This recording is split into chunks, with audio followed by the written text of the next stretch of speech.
I wish good things to you who's watching this. I am Alexey, and this is day 4 of the first playoff round of the 2025 Carcassonne Champions League, where only 24 of the world's strongest players remain, or actually a bit less than 20 to be exact, because we had 4 matches yesterday, and with that 4 casualties, some of which you can see on the screen already in the playoff brackets, and only 2 matches remain in the first playoff round. In about a minute or so, we're about to witness Tito Arce versus David Faraci of the United Kingdom. Tito, or Hector, is from Chile.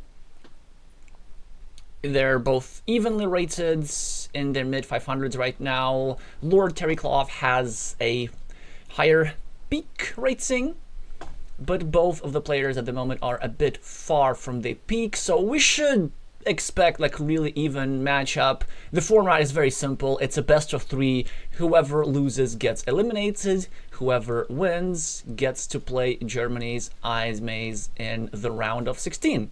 So very straightforward. The game has already started. David with the green meeples, Tito with the blacks. Both players have already scored 4 points for these teeny tiny cities over here, and LordTerrycloth here with an early farmer worth 6 points, some green squares for expansion, now takes a 3-point road, 7 points on the scoreboard already. The first monastery of the game belongs to green. Black with some decent construction projects on the left. Now looking to meeple this new road, I guess, but that's very interesting. He starts a road in such a way that obstructs his own city. So I was gonna say that green can easily disrupt those plans, but apparently green does not want to sacrifice a point. If I were green, I would have gone here, closing down the loop and also significantly hurting this square, but green decided that his own monastery was a little bit vulnerable, so he chose to start a 3-point road, and he still has this piece of road to take care of a little bit later. He's now developing his field, making this square a teeny tiny bit vulnerable, but that's okay. Hi Andres, hi Glavir, hi Helge, hi Ian. I already see rooting for Terry here. Do let me know if there is anybody rooting for the Chilean. Should be, well, quite early in the morning for Chile. I guess it should be like 10 or 11. 10, if I'm not mistaken. Should be now 10:33. I feel like with streaming all these international matches, I've almost learned the time zone for every single country by heart. Although I do tend to still confuse some countries which are UTC-3 and UTC-4. Because the time zones in South America are sometimes a bit counterintuitive. So there are countries which are way, way, way to the west, but they turned out to be closer to GMT than I thought. The game is progressing in its natural pace. Tito now gets some extra points as a result of claiming this here road, completing his city at the top, so that works well for him.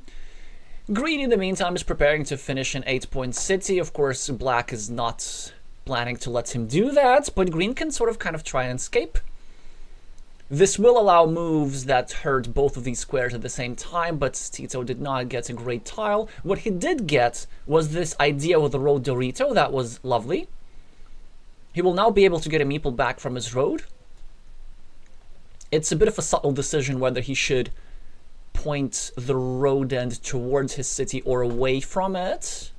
There are a few factors at play which we won't have time to go into. He chooses to leave the road end pointing into his city, possibly setting up one of the 3 umbrella tiles where he could score 2 points for a road whilst also build up his city. Green with a scoring tile, and actually no good place to score 2 points, because if you go here, you make your monastery vulnerable, and that's why he chooses to score 2 points on the left, adding 1 more point to Tito's city, but making it even harder to complete, and exposing a connection platform which he can later use. Black now with a great tile, and two ideas were to use it. Of course, it is way, way more urgent to go here and try neutralize this potential 12-point city of green. But I wonder if he has a different idea in mind. I wonder if he just wants to go over here and cover up this invasion square. The fact that he's thinking about this for a long time makes me a little bit alarmed, but he chooses wisely in the end.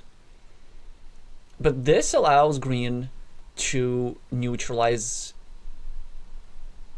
the ruin on the left. I'm calling it a ruin even though it is a completable city, but in practice such big cities are in practice such cities don't get completed very often just because there's so many squares to fill.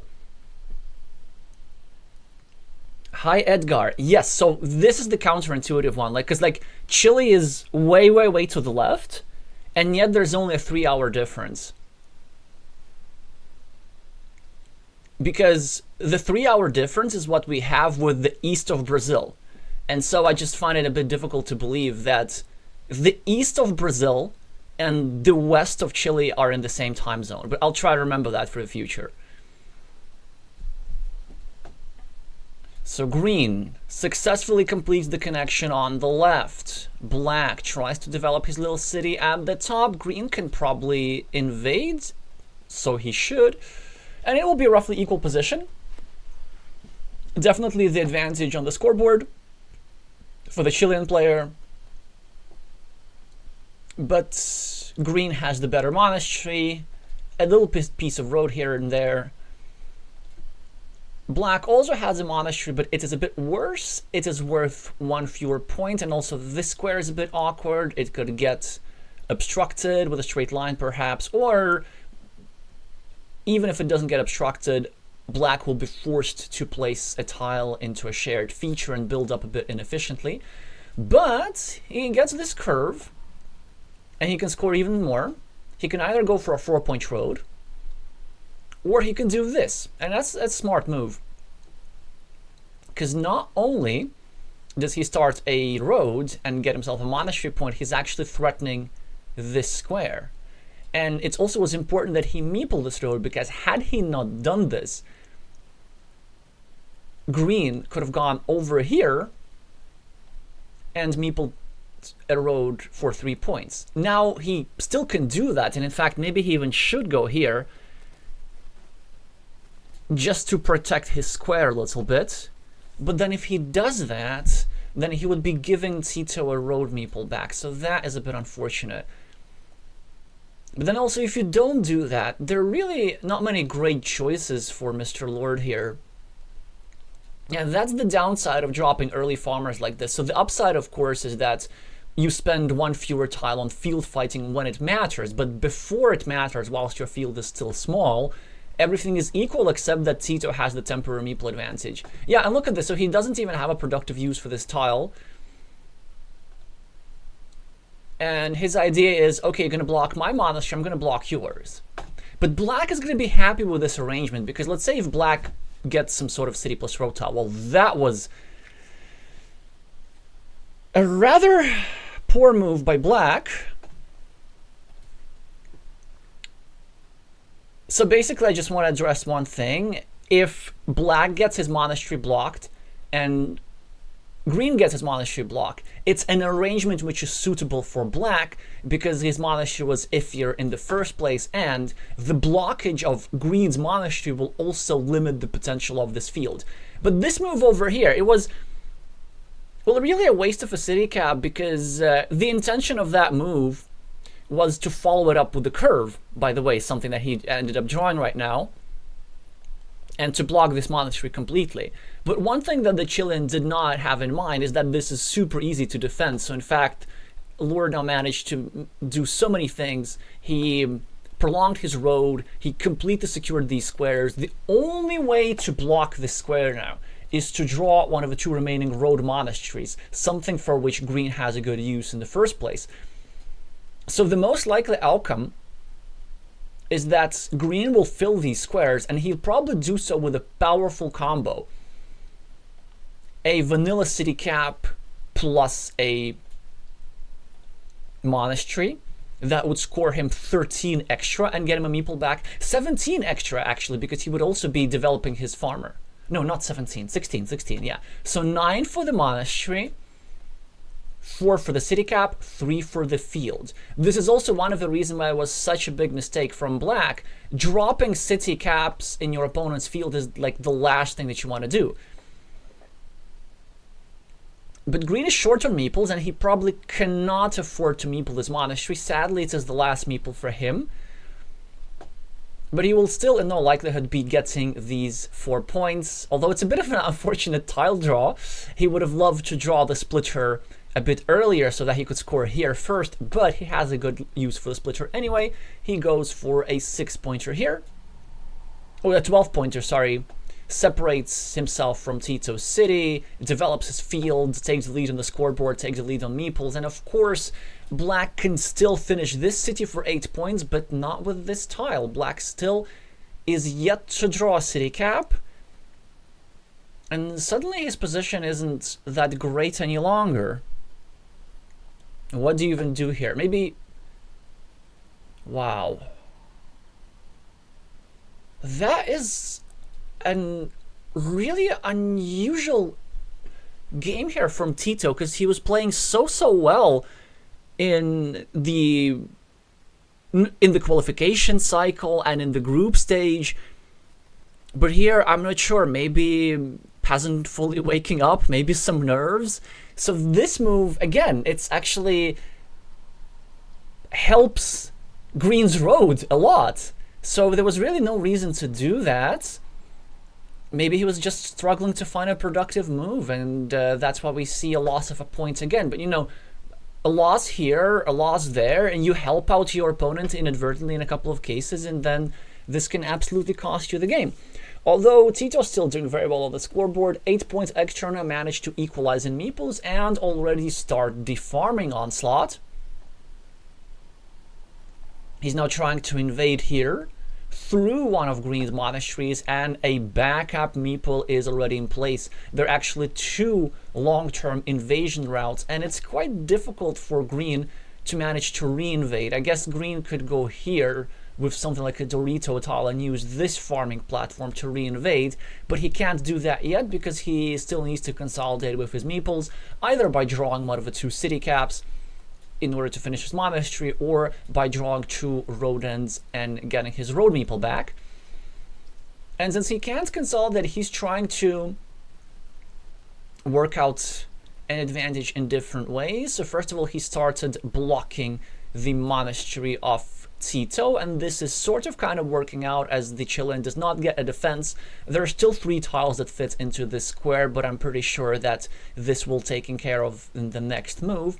What this move for green also did, he was actually trying to put a bit of pressure on this square, not something that he can do anymore, because that was really a nice defense here by black, severely limiting the number of blocking tiles that fit into the blocking square over here, thus giving him way more chances to connect to the monastery. It also needs to be pointed out that whenever black gets a tile that fits here, unless it is one of the 2 remaining crossroads, if it is a normal straight line or the last starting tile, then he will be prolonging his road, but he will also be giving a meeple back to green. So this is something that green can use to re-attack the field. But re-attack the field where? That is the problem. This move earlier here by black took care of this attacking platform that I was mentioning, and the geometry of the field is such that it is difficult to penetrate even with a meeple majority. Lord now changes his plans, tries to maybe fight for the ruin on the left, unsuccessfully as he gets covered up, but Lord is now trying to build up his city, which is actually a grave mistake. It is a 4-point move, and that kind of looks nice, but there was a much stronger move available. He had to go over here, and I think he just forgot about it. So that's a really big miss here by David, because he needed to go here and block this monastery. There's still 3 tiles that fit into the square and not many blocking tiles available. Moreover, by going over here, he actually made his own city a little bit more vulnerable.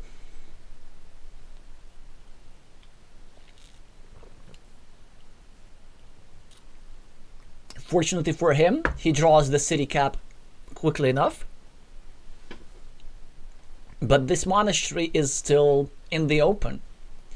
Lord, of course, has more points on the scoreboard. This tile in and of itself is worth 4 points because he finished an 8-point city instead of a 4-point city.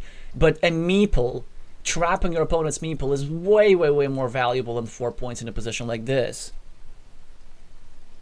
And look at this, Tito successfully defends. Of course, it's a bit of a point sacrifice, as this monastery could have been used as a scoring tile. But this extra meeple, plus the 4-pointer for the city, for this little city that goes here, that could go a long way for black. Players are equal on the scoreboard. And Tito gets the best tile in the deck possible. He's going to complete his field connection and also give himself a road meeple back. Or maybe not. Maybe he's going to go even sneakier. Maybe he wants to go here first. Huh. To try and delay the field connection, but also make sure to start bringing in the other guy. This actually could be even stronger. Delayed gratification for the win. Now, the risk of this move is the fact that this square could be blocked a little bit later, but it is not clear exactly how. There's still a sufficient number of straight lines that can be drawn here, whereas this blocking square is severely limited. He does go for the more normal move. I probably liked the bolder move a little bit more, because now this farmer will need to do a bit of extra work to get into the field. And yeah, that's the issue now. Lord can now drop a farmer straight away. He doesn't even bother with the 4 points, because his idea is just to use his, well, not even meeple majority, just to use his newly recovered meeple to start fighting for the field. It's something that black can deal with pretty quickly, but it's a bit of a dilemma. So he can either go here and tries to start connecting his meeples, but instead he chooses to meeple his own farmer, and that makes a lot of sense, right? So he wants to keep the majority on the field. There are currently 3 black farmers and only 2 green ones. Oh no. I think we might have seen just a misclick. Because this move is... this has to be definitely a misclick. Because what green intended to do, I have no doubt, was simply to turn this tile the other way and blocking this invasion square. There is only one left-handed dagger available, so by turning like this, he would reduce the chances of invasion to just 50% for black. Moreover, black already needs this dagger tile for this square, so this would have been a Sophie's Choice block with the same tile needed in 2 places, but he would need to choose whether to save his monastery meeple or to complete the invasion. This move accidentally protected the square with loads of straight lines available. So, really unfortunate turn of events here for the Brit, but he's doing just fine with his scoreboard lead. However, another concern that he may have is the fact that Tito just drew the last city cap for this monastery. So this guy will be trapped after all. And then in hindsight, this looked like a genius move, but it really wasn't.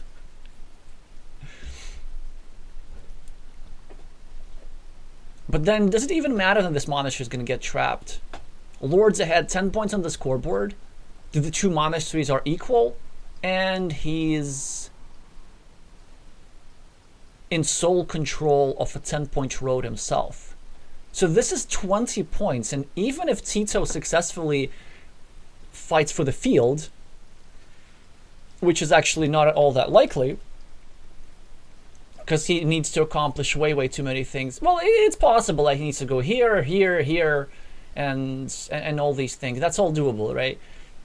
But even if that were to happen, he's still going to be behind because the field is only worth 18 points.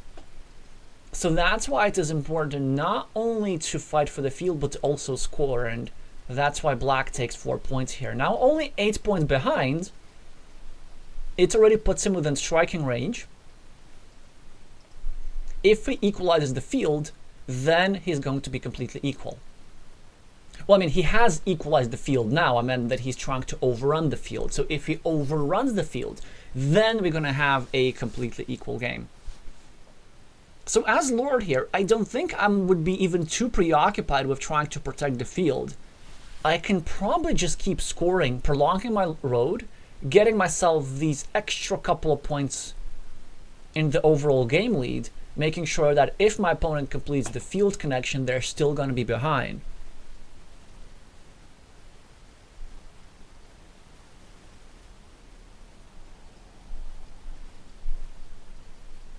And this is exactly what we see. Simply scoring, scoring, scoring. Hector still needs to work towards his field invasion. We should also start counting tiles, whether this is even possible. One type of tile which we're currently running short on is curves. 1, 2, 3, 4, 5, 6, 7, 8. In fact, there's only one curve remaining. Which means that if, let's say, he goes here to try and connect, then Mr. Lord here can draw another tile and block the field connection. Same goes for here. If he gets a curve and uses it here, then a blocking move will be available. So this actually looks exceptionally grim for Tito, to the point that I might even consider changing my strategy. Maybe it's better to just not invade with this farmer, treat this farmer as a standalone field, just drop the city cap here, hope to get more city caps to score 7 extra points, and then try to use some sort of a different farming platform, a low prob platform somewhere, maybe here, to try and get into the main field with a different meeple. It does look exceptionally grim.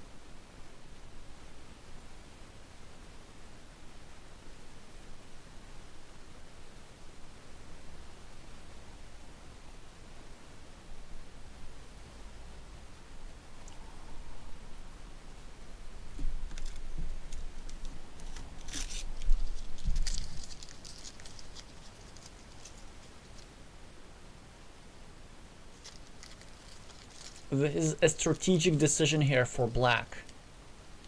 Does he try and drop one more farmer now? Does he simply develop his field? Does he simply discard the tile? He chooses to develop his field on the right, so probably going for the approach that I had in mind. And green now needs to decide whether he wants to block the field or just simply score. He chooses to score. That's a fantastic tile for Tito. He gets 3 extra points and now 1 chance to get his meeple here into the field. As a result of these 3 extra points, he's going to be in the lead if he manages to connect, but he cannot do that yet.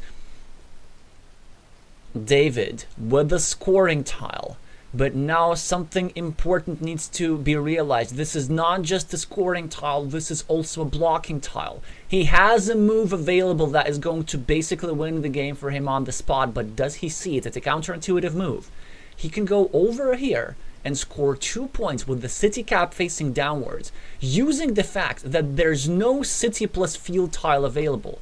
All 5 Dorito with the roads have already been drawn. Both splitters have been drawn, and all 5 vanilla city caps have been drawn as well.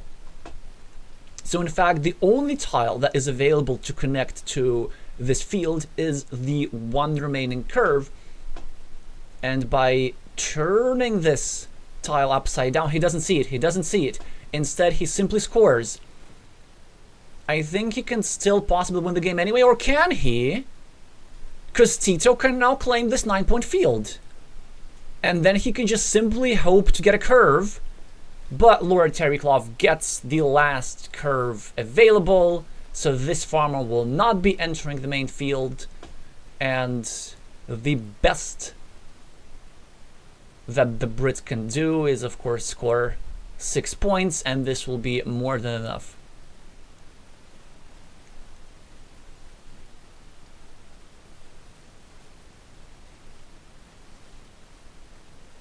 Well, it is a block of that square enough, but it is a rather unnecessary block because there wasn't any tile available to connect in the first place. So both players seem to be a bit nervous on their tile counting. Now the last dagger tile for this monastery is being drawn by Mr. Lord here. Some precise play from the Chilean towards the end. He blocked off this road, not allowing green a 6-point move, but a 5-point move will be just good enough from the city.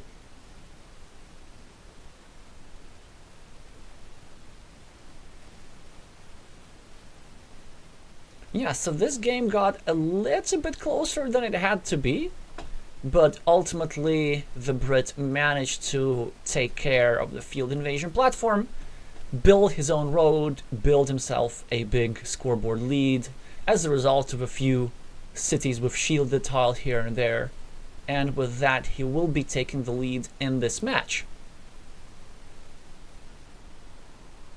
The point difference is actually not that great, only 14 points. So the field invasion would have made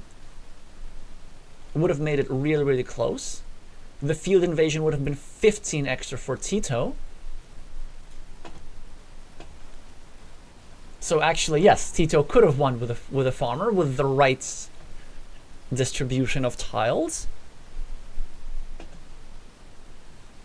But it was something difficult to accomplish in the first place. Yeah, now looking back at this, I think this move over here, it looked like the most natural move in the world, but probably to increase his winning chances, this needed to be delayed. If only Tito were to go here, then it would have been much easier for him to get more farmers into the field, and with that, possibly even a victory in this game.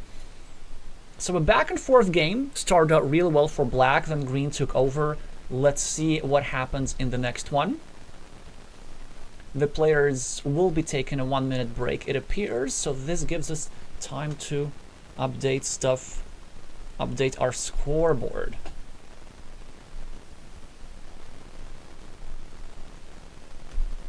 David 1, Tito 0.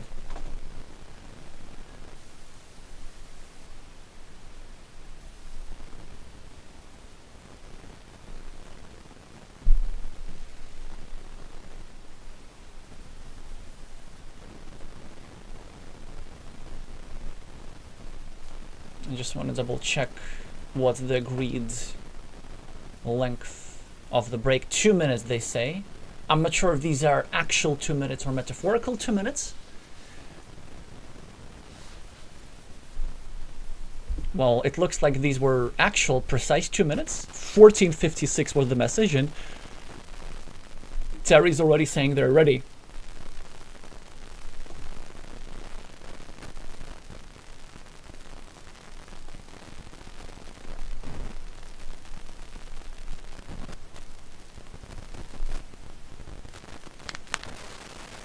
A reminder that this is a best of 3, so if Tito loses now, this match is over.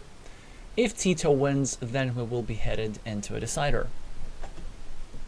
The Chilean should be having the starting player advantage now. And he draws a crossroads to start a 2-point road. Certainly a nice draw for the start. Players quite honestly wishing each other all kinds of pleasantries except good luck. I certainly appreciate honesty in all facets of life, Carcassonne included. Ready. Interesting move here from Mr. Lord, starting a city facing rightwards, restricting his own city but making it harder for his city to be invaded. Really nice response here from Tito, starting a new city and also indirectly prolonging his road, trying to make a 6-point loop. This won't quite work out as David draws the first scoring tile, gets a 3-point road, and then finishes his 8-point city already, and we're up with an early lead for black. So Tito at the very least manages to cover up his what's soon to become a 5-point road. But David just keeps scoring, starts a second road whilst pressuring two of his opponent's squares at the same time, and he also gets the first monastery of the game. Take your pick between 5 immediate points or 4 points with the control of your opponent's city. Goes for points. This also happens to indirectly support his road, and that's why Black is now trying to press both of those sensitive squares. Green invades Black city, but has to spend a rather juicy tile on it, to the point that actually I probably wouldn't even bother doing it. I would have just started a new city on the left, even pressuring my opponent's road a little bit. Tito with a road monastery, that's a fantastic tile. That's exactly the kind of tile that you want to draw when you are 0 points on the scoreboard. He starts a 3-point monastery whilst also controlling Green's road and supporting the road of his own. Probably the move that I would have preferred is a similar one over here, but this is strong enough. Tito with a city cap, looking to start scoring, maybe going over here, or over here for that matter, kind of glancing at that city, looking for some possible triple city plus Dorito sequences to overrun it. It also helps that he's restricting his opponent's road a little bit. David is building up his monastery already to 7 points. Not a great position for Tito overall, so I wonder if this is the point where we just go here and try to build ourselves a big city with a bunch of triple city tiles. All 8 triple city tiles are still in the deck, so this could be a good way to do so.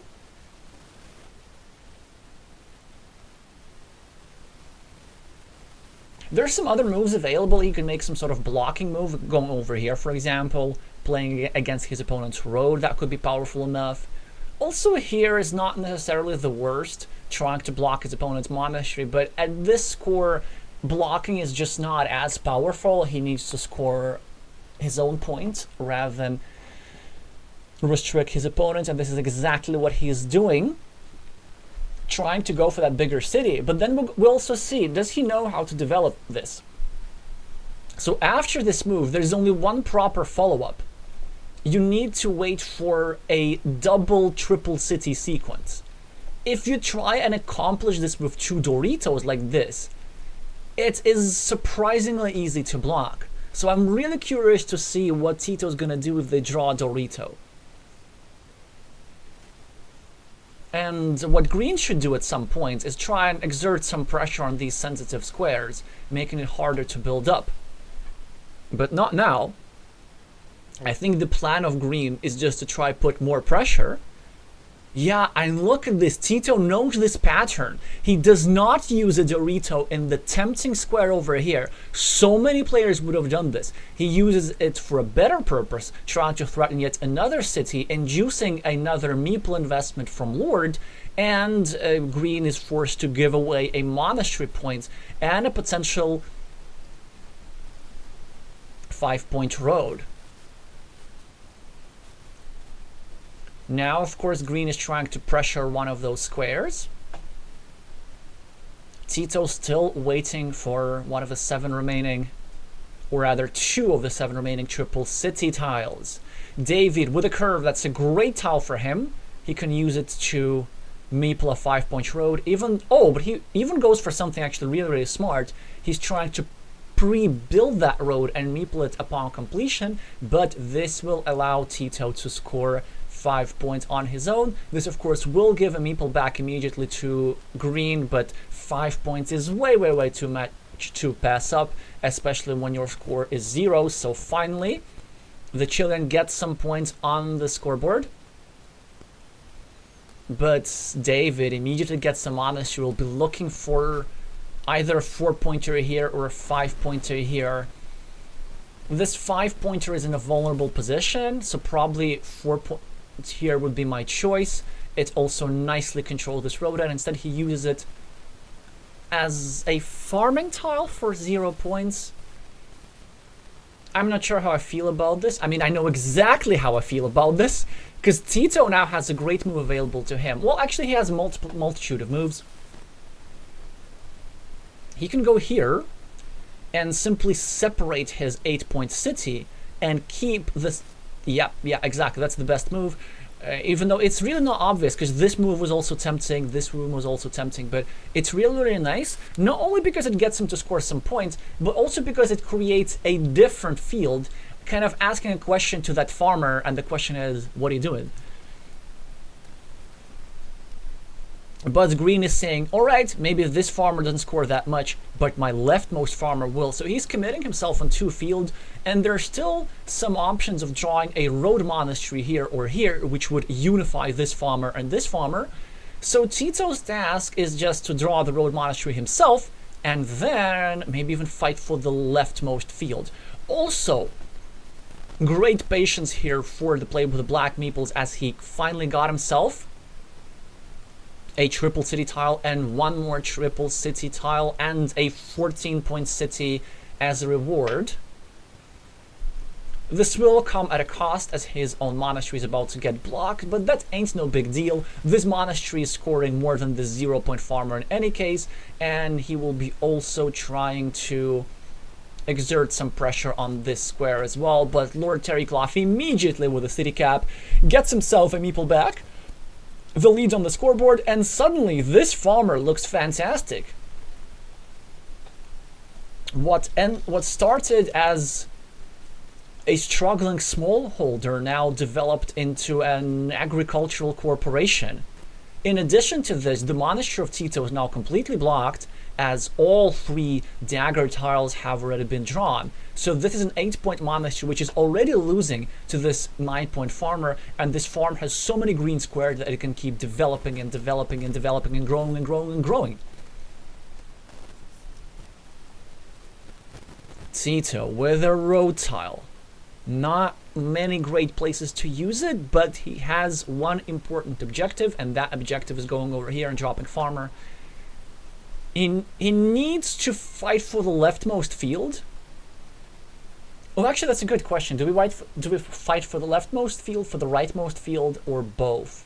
I kind of feel like the leftmost field is more important, and we just let this guy be. This is exactly what he does. And one of the reasons why the leftmost field is better than the rightmost field is that he can claim it with 1 move, just like this. Whereas if he wants to fight for the rightmost field, he would have had to go here and spend 2 tiles on it.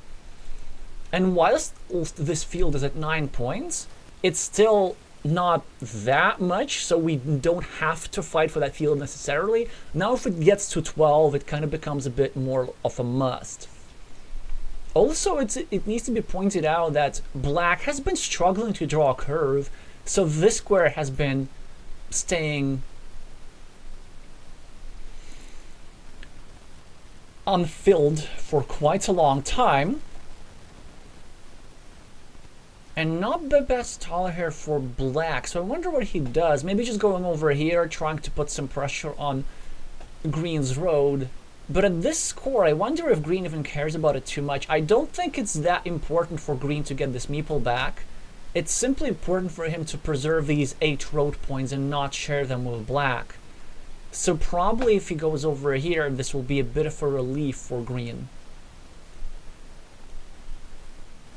But he simply discards the tile, which is pretty much about the worst thing that you can do in an open position.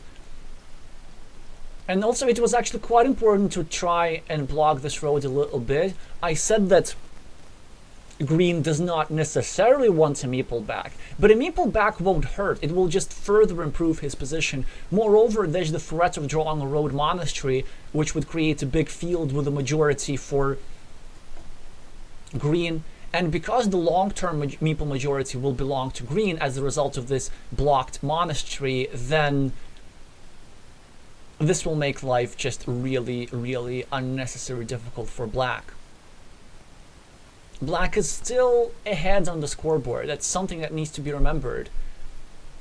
So he still has really good chances and a great tile run out for him.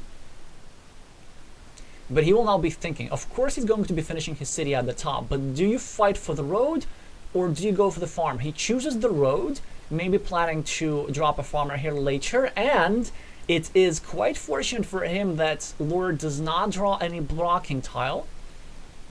Green has started a lovely monastery on the left, but this tile is not that great for follow-ups. Well, actually, this is not true. It's a lovely tile.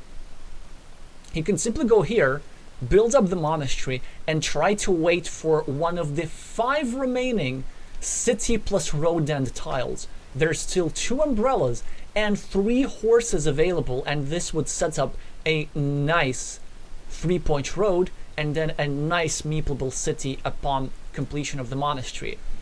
But this idea is not easy to see at all, because it is a very unorthodox monastery building pattern. In fact, most of the time, creating city plus road combos next to your monastery is a mistake. In this case, based on the number of the remaining city plus road tiles, it in fact would be good. Instead, he goes for a farmer, which I don't think is the strongest move. 6 points will help, but his intention is of course to go here and get this into a 9-point field. But there are some city tiles that can block the square completely. Now Hector has a variety of really strong moves available. He can score some points, I guess. He can maybe even drop a farmer here. All of these ideas are not bad, but by far the strongest move that I see for him is going over here and starting a 4-point road. It's not for the sake of a 4-point road, it's simply for the sake of blocking this monastery in a game where the position is very open, fields have a lot of green squares, meeple count is everything, and he is now 9 points ahead on the scoreboard, and he can now compensate his blocked monastery by blocking a monastery of his opponent, taking advantage that all 3 right-handed dagger tiles have gone out, so this square is incredibly vulnerable, but he does not find that move. He simply scores 3 points and lets Terry live another day. So it is now quite possible for him to finish the monastery, and he does not hesitate. Now this monastery has become much, much, much safer. A big missed opportunity here for Tito, but he needs not fear. He got himself another lovely tile, which can maybe start blocking this square. The block of the 6-point farmer will not be as potent as the block of Green's monastery, because there's still dagger tiles available, and that's why he doesn't even bother actually. He instead protects his road connection, trying to... Oh, that's interesting. I know what's about to follow. He's trying to not allow a crossroads to be drawn. Lord is trying to block that square, but Tito can now go for an just all-in move. How about we go over here and we take our pick between meepling the farm and meepling the monastery. We exert some pressure on the square at the top, and we protect this square towards one of the 2 remaining left-handed daggers. A 75% chance, which is really good, but the impact of this tile is huge. We get to connect to the road and score. Oh man. So I was going to say we get to connect to the road, right? That is lovely. And we get to score 6 points for the city. And we also get to enter the farm. So that's just a huge impact. A slight imprecision from this move. This road needed to be pointed to the right, and this is important so that he could score a 3-point road himself. Now black is the only player who has meeples, but instead black managed to set himself up a 5-point road in the left at the expense of helping out Green's monastery. Green is struggling to get a meeple back, but when he does, it is going to come with some extra points for the city. Tito now has 20 extra points on the scoreboard, and he now has extra meeples which he uses to fight for the rightmost farm as well. Excellent meeple management here by the Chilean. Green is still struggling with his connection tiles on the left, and now is facing a tricky choice. chooses to finish his city instead of his monastery just to cash on those points immediately. And Tito gets one of his 2 daggers, scores 6 points for the city, equalizes the long road, and gets a majority on what has become the highest scoring field on the board for 15 points for 5 completed cities. But Mr. Lord gets his own connection tile and now is about to restore parity on the field. And that's about as good as move you can make, right? But just don't meeple the road, man. Don't meeple the road. Okay, well done. Some very good restraint here from the Brit. It could be tempting to meeple this road, but there are some positional considerations that need to be taken in mind, and it's a bit too long to explain, but this is one of those cases where you should keep that road empty. He gets also a rodent tile, which is fantastic for him. He gets to go over here, score 5 points, and even try and block the farmer of black, which has not yet invaded the green field on the right hand side of the board. Hi Glovier, hi Fabian.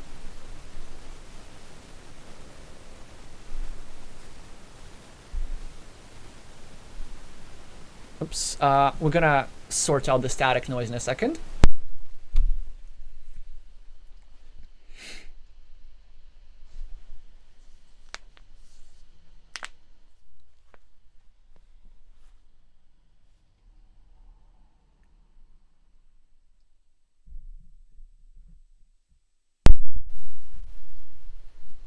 Right, we should be good. So 5 points are scored by Terry here. Only 11 points behind Tito. Now with a Dorito. And some interesting move that he can make. Let me think about it. 1, 2, 3, 4, 5, 6, 7. Well, there's one straight line remaining. So a real content move would be to go here, like this, and drop a second farmer over here, trying to get the last remaining straight line and enter to the main field with 2 meeples. But given that he's ahead, maybe he does not need to take that big of a risk. So possibly starting a city could be an option. He could just go here, actually, drop a farmer like this. That would also make a lot of sense, because there's still some curves available. 1, 2, 3, 4, 5, 6, 7, 8, 9. No curves available, actually. Yeah, we're running surprisingly short on road tiles. No crossroads are available. No starting tiles are available. So these sort of field invasions are just not as powerful. What do you even do? Do you start an 8-point city, perhaps? Maybe you threaten to get a city cap and drop a farmer that way? Do you start a larger city like this? Maybe hoping to get a couple of Dorito tiles and run away with a 16-pointer. 1, 2, 3, 4, 5, 6, 7, 8, 9, 10. There are no Dorito tiles available at all. What do we have available? Because it feels like one of those positions where we're running short on everything. I guess there's one triple city available, one straight line, one city cap with a crossroads, one quadruple crossroads. None of these tiles are particularly useful. And I think given our lead, from Black's perspective, we don't necessarily have to invade the fields at the bottom. It would, of course, give us nice 9 extra points by equalizing our 3-point field with a 12-point field of our opponent. But 11 points on the scoreboard, plus these 2 extra monasteries, which are not neutralized, which are only partially compensated by the 1 monastery of green, should give us some really good chances. So probably we just need to present a disaster scenario. And that's why he does not even bother attacking the field or protecting his field connection. He just simply wants to score a little bit. But this now gives David a chance to try and give himself, I'm going to say 43% chance of winning the game. There is still 1 straight line remaining. And if we now, let me just zoom in, go over here like this, and we don't finish the city, but we drop a farmer here, then we hope to get the last remaining straight line and penetrate the 18-point field through this route, while simultaneously denying this guy an invasion tile on the left and also completing our own road. So this would be a nasty 19-point sequence whilst also denying our opponent 9 points. Only a 50% chance, but this is as good as it gets. And also this move, it's not like it's a horrible move. It already scores 3 points just in case, and then you can even drop some more farmers if you so choose. So this would probably be my choice in this position, but I wonder if he can see himself some better winning chances. By the way, the 43% that I figured that I told you, wrong field, David.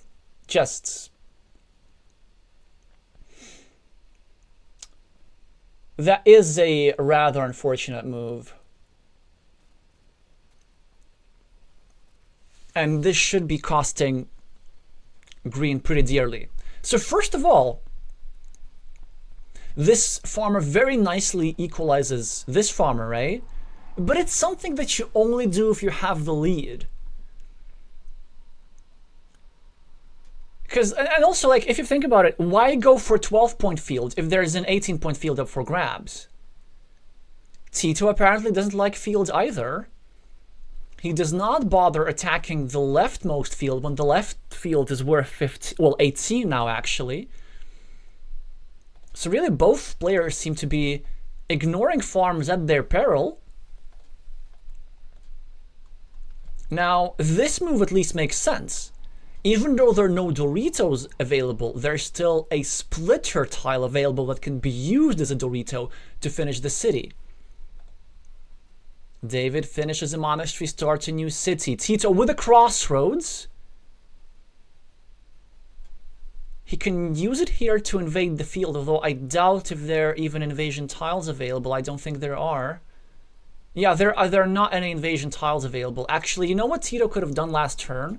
He could have used... No. Okay, he's just scoring points. That's fine. He's counting tiles. He realizes that he actually does not need that invasion. And Lord does get his straight line, but he can't use it to score. He can only go here, which will only score him 3 points by eating up this 3-point farmer. I guess you still gotta do it anyway. 3 points are better than 0. But if only he had dropped the farmer on the left side of this tile, he would have been basking in points right now, getting himself the 18-point field. And now it looks like there's just no win path for Terry here.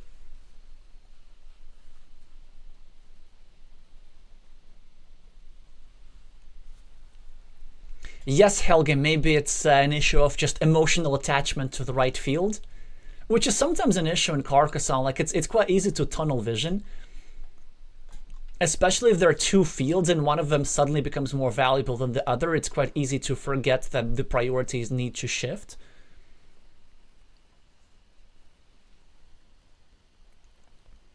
The farm is, in fact,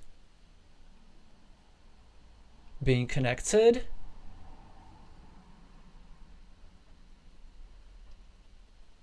What does Tito do here? So I think as Tito, we can probably just score. Just like go here for 5 points. That should take care of business, as our 2 monasteries are just way too strong.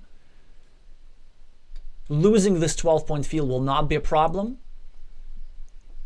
There is a splitter tile available, and LordTerrycloth in theory could go here and finish his city, so that would score him 6 points. He would also drop a farmer.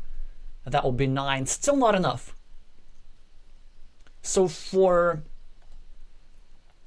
black, almost everything wins. Maybe don't go here. Although even that probably won't lose. The only way he can lose is lose on time, which he's very close to doing. 14 seconds, 13 seconds, 12 seconds. Yeah, okay, he panics a little bit. He goes for the farming move. It's a 50-50 chance of connecting to the field, but actually he doesn't need it. LordTerrycloth gets the splitter tile. He will be meepling this ruin. Wait. I'm now starting to get afraid if Tito's about to lose. I don't think he is. Because again, these monasteries are just scoring too much. They score 16 points, and there's no coming back from this, I think. It's actually going to be pretty close. Okay, Tito gets to score 2 extra. So that's quite nice for him.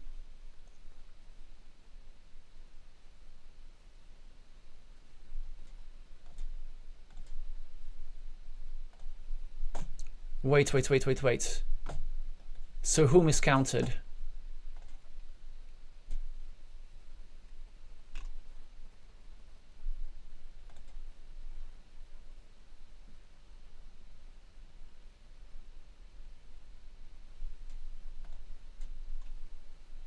Everybody miscounted, okay. Yeah, so Tito was just so far ahead that, again, that was anything that he was going to do was going to win him the game. And so he just simply decided to go for the content, go for a 50-50 chance of just inflicting emotional damage on his opponent by taking over the farm. No emotional damage, but a 1 game is a 1 game. Tito won, David won, and we are headed to the decider.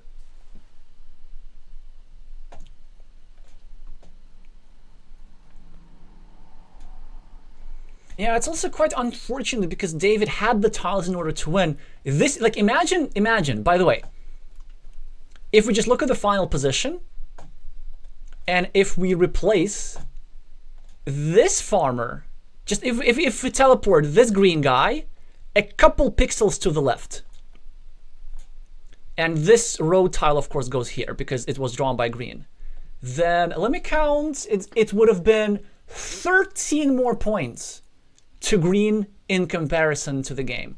So almost the same moves, just a little bit over here. So just a couple of pixels can be the difference between winning and losing in this game. But yeah, farms are tough. Time pressure is tough. That's how it is.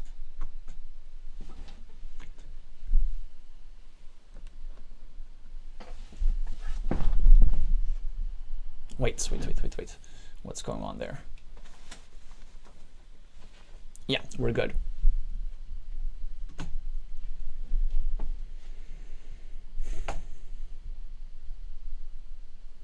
Scoreboard needs to be updated. And let's see if the players agree to a break again.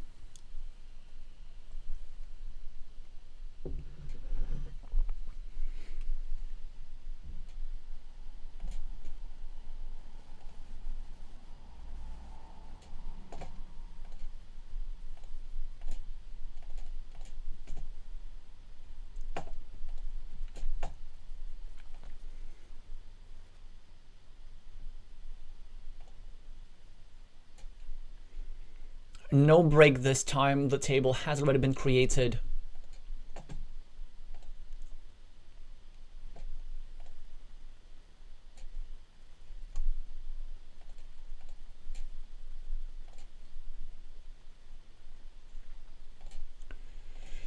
And away we go, the third and decisive game between the duel of Tito Arce and David Ferracci of the United Kingdom. David with the starting player advantage and the green meeples. One of them already is placed on a shielded city tile. Tito with a crossroads looking to obstruct the city a little bit. There's a big theoretical debate whether it is better to point the roadside up or the roadside to the left. Let's see which side is Tito on. The roadside or the correct side. This is my move of choice for a variety of reasons. We'll not go into it because we don't have 2 hours.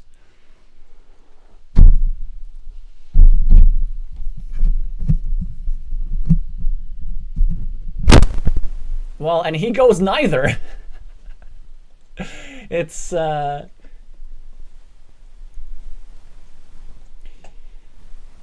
well, it's not a very good move. So like, why, like you can restrict your opponent's city, instead you just leave it alone. Come on, like it's not a good move at all. But it might as well work out, because like if you want to follow it up, then actually the best move here is not to even do this, but maybe to do something like this and start a second attack. I can't. Why do this? Okay, fine. Fine. You know, like, if you don't want to restrict your opponent's city, at the very least, use this tile here to create a different square to harass your opponent's city. But let's see if his approach ends up working out just fine. So really getting himself in trouble early in the opening, not something that our Chilean fans are probably eager to see. It is still 0-0. Green with the first monastery of the game for 5 points. Lovely placement. And the first 8 points on the scoreboard as well with the city tile. So an uphill battle already for the Chilean.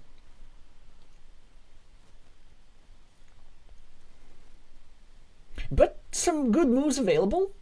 He could continue his city, but I wouldn't bother. I think something stronger is maybe just going here or here, starting a new one.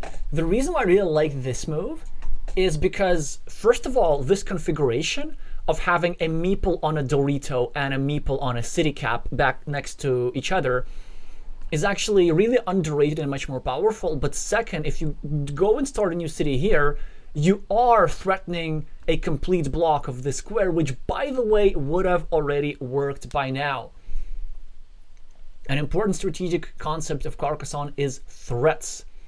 You want to be always threatening something, completing cities, blocking stuff. Just keep your opponents on the edge, force them to defend, force them to spend meeples, force them to play suboptimally.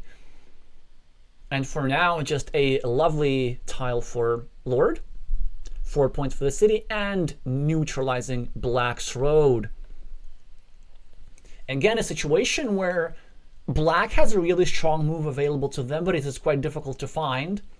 So the most normal move that you can make is... oh dear. Yep, I think nerves are certainly the issue as we're entering the cooperative mode of Carcassonne. This move, it really helps Green. I guess it has some advantages that it sort of kind of takes out a monastery spot, but it gives Green a point, and it's way too much help. Also, there's still around 12 tiles that fit into that square regardless, and it is actually not that easy to follow up with the block. And even if you block successfully, you gotta realize that you just gotta score.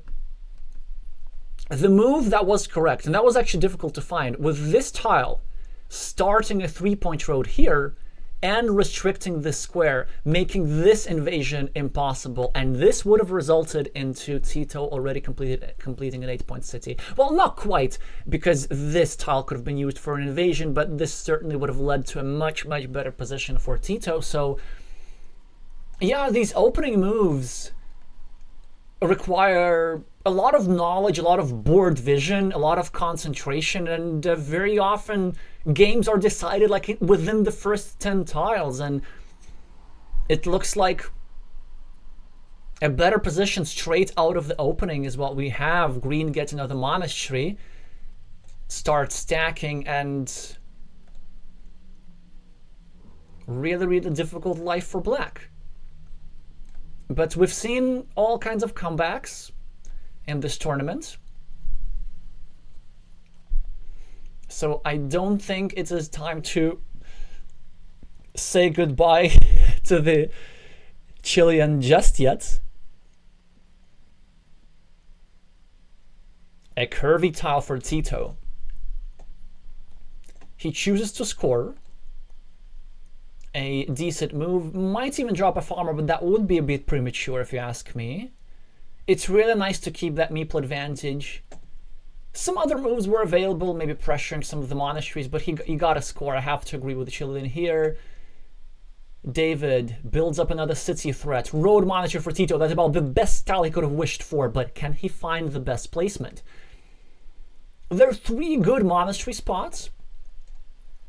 You can go here for 5 points, with the road pointing upwards, trying to set up a back-to-back curve sequence that would finish his road and allow to drop a farmer with tempo.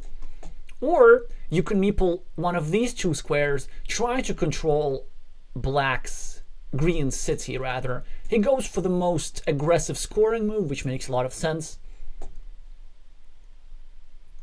This move should be quite interesting to watch because it creates quite a big fight for a city, one in which Tito is obliged to partake. But how? Do we go here right now with a city cap? It is a juicy tile. Maybe we can delay a little bit. Maybe we can just finish our city and then try to block the square or invade with a less useful tile. And he decides to be patient. Mr. Lord with a curve and some strong moves available to him. The best that I see is going over here and disrupting this potential loop. That's also a really strong move, taking out a monastery spot and also making it a bit harder for Tito to finish this road, but he can still do it anyway. This is a lovely tile, goes over here with a city meeple, potentially aiming in that city, or an 8-point city with 2 city caps of his own. And this is exactly what we're seeing, but leaving this tile empty is ill-advised, if you ask me. With 3 meeples, like, your opponent can just pick up the shield too easily. Now, a big choice here for Tito. He chooses to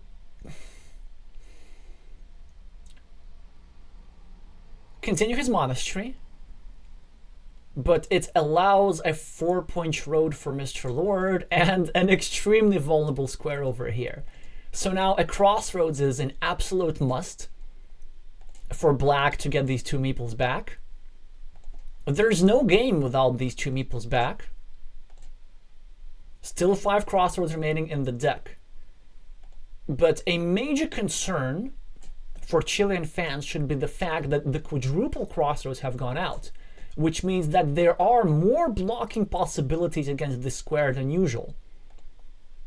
Lord makes it harder for black to connect into the shared city.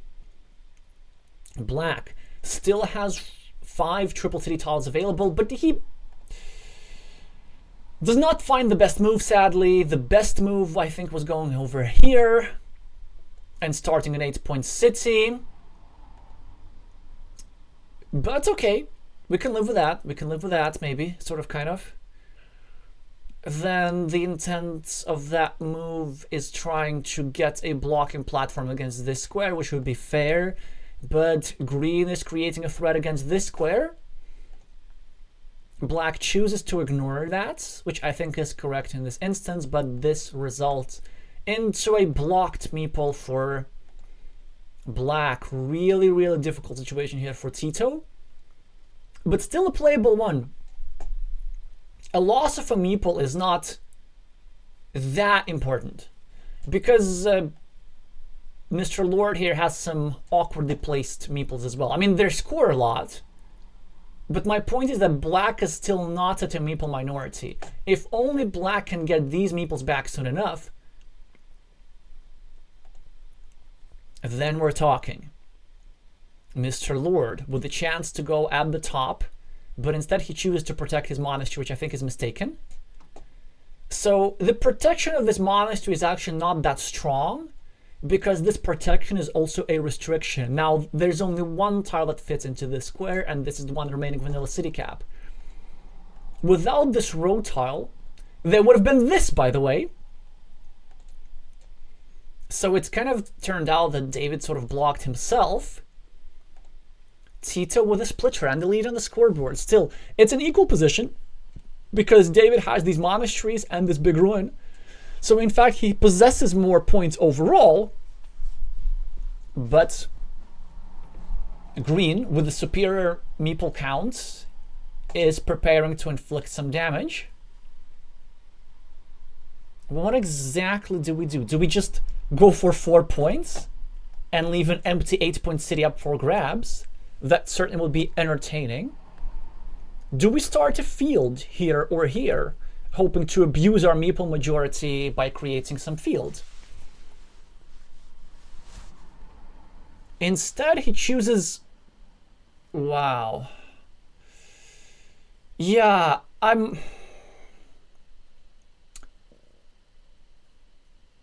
I can only explain this move with nerves. So he made a move which made sense, but this move only makes sense with the meeple here, trying to invade his opponent's city. Instead, what this move ends up doing, like with the second most useful tile in Carcassonne, that has been statistically confirmed as the second most useful tile in Carcassonne, the splitter. You had so many ways of scoring points, but instead you chose the one way that actually gives your opponent points instead of you. So that's really, really a big blow to Tito's winning chances. He now, of course, successfully restricts Green's monasteries with only one tile, with only 2 tiles fitting in that square. But given the fact that both this and this square are restricted towards a vanilla city cap tile, a maximum of 1 monastery can survive, and in fact the most likely outcome is that neither of the monasteries survives. Black is now trying to block Green's city. Green is defending. There are still 2 tiles that fit into the square, but Black can use a meeple to invade. Black is now trying to restrict the ruin a little bit. And he's about to draw a curve that gives him a decent farming option as well. Mr. Lord just discards a straight line to restrict some farming options for Tito, and a great tile. A monastery for 6 points, which must be meepled with 3 meeples in hand. Because 7 points on the scoreboard is not enough to outrun 2 monasteries in a ruin, and he knows that. A scoring tile for David. Every scoring tile is super important when you have only 1 meeple in hand, so 2 points are taken. The penultimate cow tile is drawn by Tito, so now there's only 1 tile remaining that fits into this square. I wonder if it's time to go here and meeple this 5-point city just in case Green draws the final cow tile. It does appear to be worth it. We're still going to have meeple majority when we draw one of the 5 remaining curves. Although ideally we want to have more meeples in hand so that we can meeple this 6-point field, this 6-point field, and this what's ultimately going to become a 9-point field, but he chooses to play it safe. He does not want to give his opponent an easy chance to score and threaten a big city. So he goes for the city move. Now both sides have 1 meeple temporarily. Tito still with a chance to get meeples back. Wow. Yeah. Sadly, another panicky move for Tito, just using the city tile a bit suboptimally. But I can understand the intention behind this move. Black is still a little bit behind. He needs to score. Probably just building the monastery sounds fine. I know that he does not want to make the permanent block of this monastery super easy, but what he needs to realize is that we're starting to run short on curves in any case. And so we can't really afford to be waiting for this curve. So a move that has to be played now is just going over here and then simply praying that your opponent does not have a blocking tile. And if your opponent has a blocking tile, so be it. But instead he just simply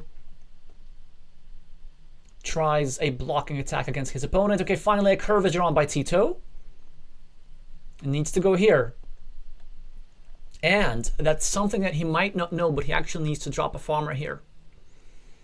The reason for the farmer, the reason why it is so important, is because if this tile is drawn, it will add this city into the field. And if a city cap is drawn, it will add extra points into the field. I know he might be reluctant to do that, but in fact, the field in the center, even though it's now only worth 3 points, is in fact the most valuable out of the 3 fields because of its long-term potential. The most likely outcome for this farmer is that it's going to be 9 points. Does the Chilean see it? He does not want to drop a farmer just yet. Let's see what turns out of it. Mr. Lord with a super valuable scoring tile. Tito's now 10 points ahead on the scoreboard. Hi, Napalm.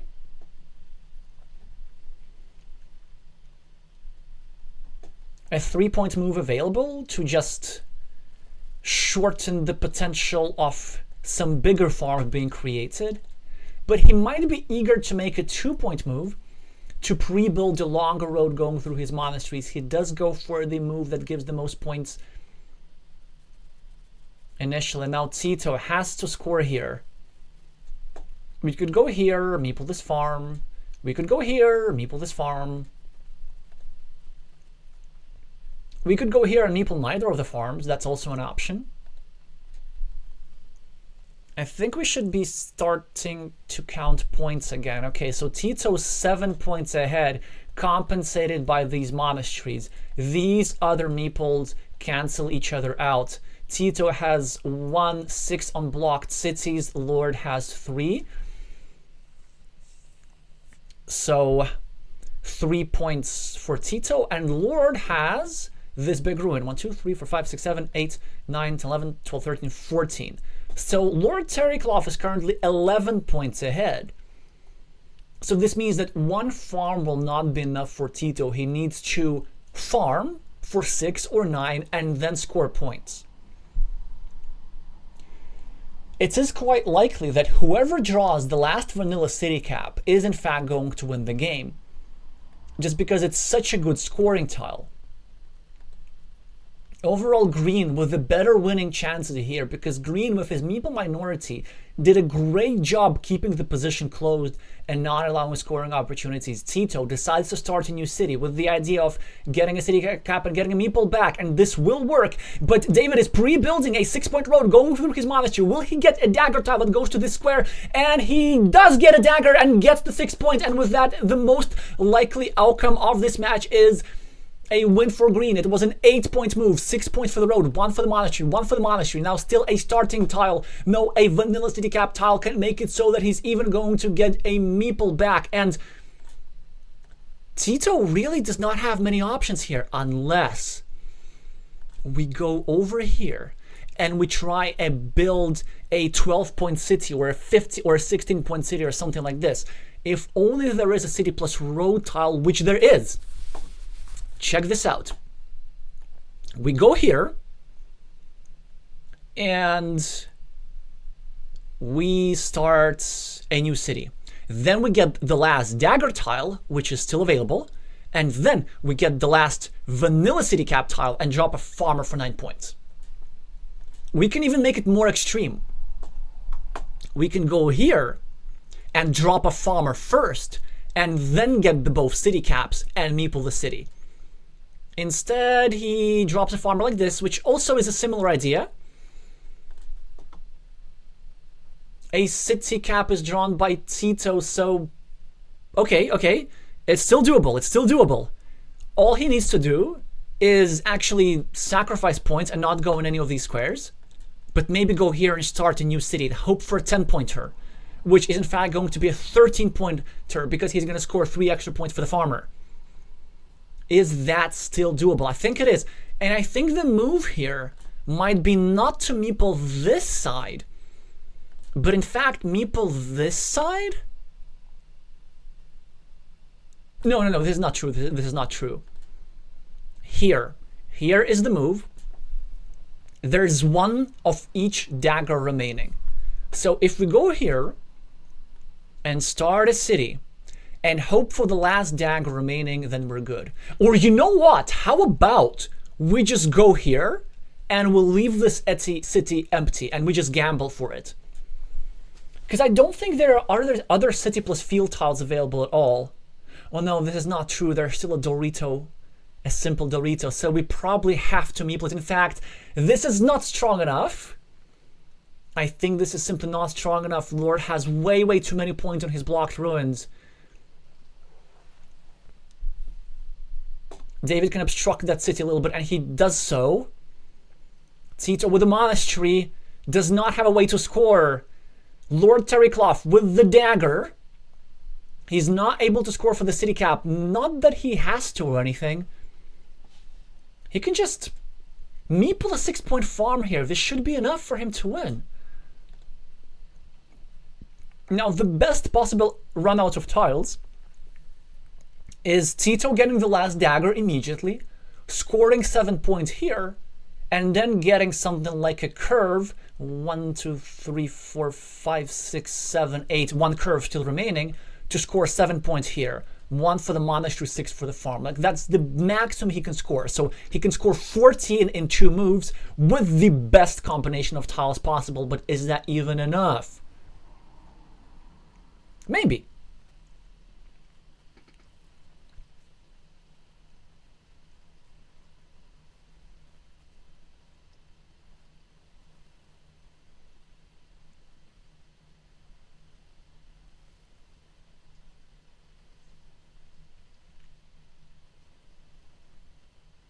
David Faraci, 4 tiles away from the round of 16. Needs to find his optimal endgame, which I believe includes meepling a farm right now.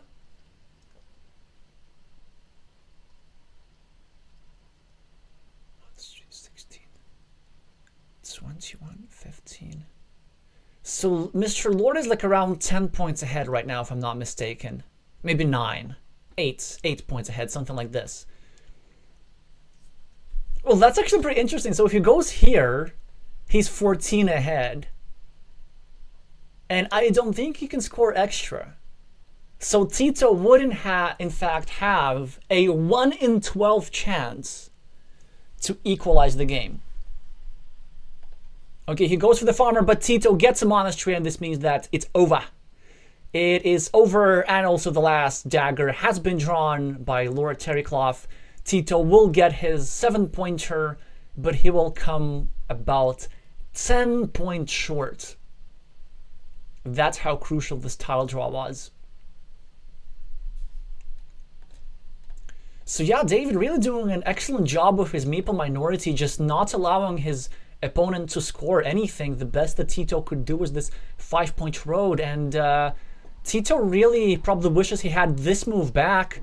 This one move where he passed up points and also gave points to his opponent really hurt his game. This also made it impossible for him to fight for the ruin, and if there's one move that decided it all, that was that one over here. So congratulations to LordTerrycloth in his first participation, already reaching the top 16. Is a great accomplishment, and it's not guaranteed that he's going to stop there. Commiserations to our Chilean fans. Great fight for Tito, making it close, bringing it up to the decider, but ultimately David prevailed, and Tito is eliminated.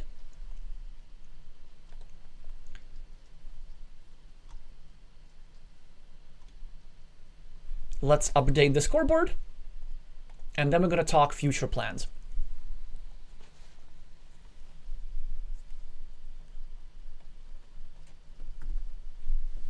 No, it's not 12-1. It's just 2-1.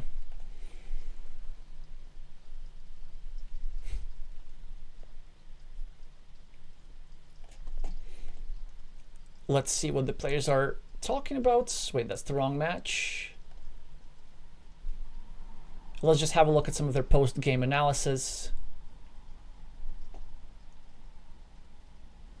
Tito is saying about some interruptions. Yeah, that's, I think, explains a couple of moves. So he did a great job, like, with this farmer, trying to set up some scoring options towards the end, but it was just a bit too difficult to recover from this. Also, it needs to be pointed out that I think the move that ultimately won LordTerrycloth the game was this sequence here. Pre-building the 6-point road and then taking advantage of it. That was clutch. So some nice tactics there from the Brit. All right, and Already Germany's yzemaze, who is the 4th place finisher of the recent Mind Sports Olympiad and a really strong German master, will be patiently waiting for LordTerrycloth here. And this should be an exciting match between the two. We have already most of our pairings for the round of 16. We only don't know who is going to be Ilya Slavnimski's opponents, but we are going to find out tomorrow. 16th of February, 1100 UTC, is the stream that we're going to have Portgard against Glovier.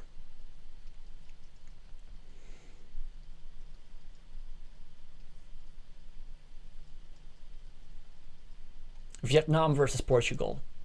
And I am going to cover that, of course. So stay tuned, make sure to subscribe in order to not miss the notifications and meeple the like button for the algorithm. That would help out a lot. I'll see y'all tomorrow for the last match of the first playoff round. Thank you all so much for watching, and I'm gonna see you soon.